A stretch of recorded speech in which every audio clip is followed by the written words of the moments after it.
Hey everybody, Nick Espinoza, your chief security fanatic here. And in Parma news, not pharma news, Big Parma is putting microchips into us. Wish I came up with that joke, but it's absolutely true. We are talking about Parmesan cheese, and here's what's going on. Now, this is coming from Kelsey Vlamis of Insider, who had a pretty good write-up on this a while back. And here's what's up. The makers of Parmigiano Reggiano are implanting microchips into the casings of their 90-pound cheese wheels as the latest move to ward off counterfeiters, according to the Wall Street Journal, because apparently there are counterfeiters of Parmigiano Reggiano. We just know it here in the United States as Parmesan cheese.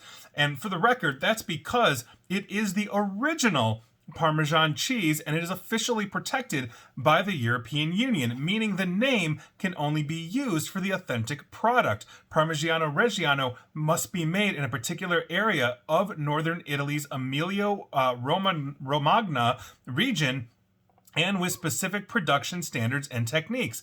It has also been aged for at least 1 year. That's right, this is expensive cheese and is made in a very specific way. It's like the Champagne region of France. It can only be Champagne if it's from there. Now, because of its world-famous reputation for quality, it's basically can be sold at a higher price point than cheeses simply labeled Parmesan, which is typically an imitation of the original one and commonly sold in the United States. Because, of course, the Kraft Parmesan cheese I'm getting is not nearly to that standard when I go to my local supermarket. Now, the journal reported that the microtransponders are made of silicon, and they're about the size of a grain of sand. They are being placed essentially on the casein label. That's a food-safe label commonly used in cheese production, which is then placed on the cheese wheel itself. This microchip can be scanned to pull up a unique serial ID that buyers can use to ensure that they've actually purchased a legitimate and authentic Parmigiano Reggiano cheese wheel. Now, the chips use blockchain technology and trace the wheel of cheese back to where the milk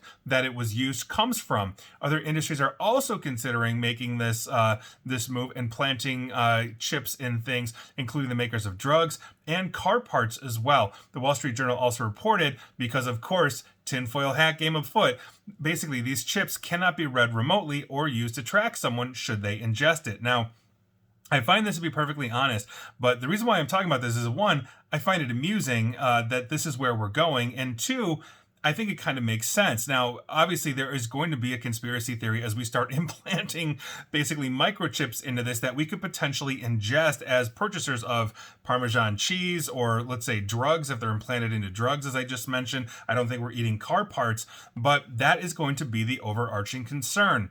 You know, when you are talking about these kinds of chips that can be scanned like this, there is going to be basically people out there that say, well, you get a powerful enough scanner, I can start basically scanning the Parmesan chips that have been now implanted into your body, and here come the tinfoil hat. So I think this is going to be an interesting thing to see evolve, but this is coming essentially, I think, for many basically industries where counterfeiting is a very serious problem. I can imagine like watchmakers, for example, putting this into luxury watches, and so when you're taking your, I don't know, Rolex or whatever back to the dealer, they can actually scan the Rolex for a unique microchip that the counterfeiters cannot reproduce in their system. So while it looks like a Rolex, it's clearly not, and any Rolex dealer can tell you that. I think this is coming for a lot of industries. We're going to see where this goes, but this is the way of the future. Blockchain and microchipping all of us in some way, shape, or form. And if you've got that chip in your Rolex, are they watching you where you go? No, but most people are going to think they are, or at least some people. And please like, share, follow me here on Facebook and Twitter at NickAESP, and please feel free to subscribe to me at YouTube as well. And as always, stay safe, stay online, and please attempt to stay private. Thanks, everybody.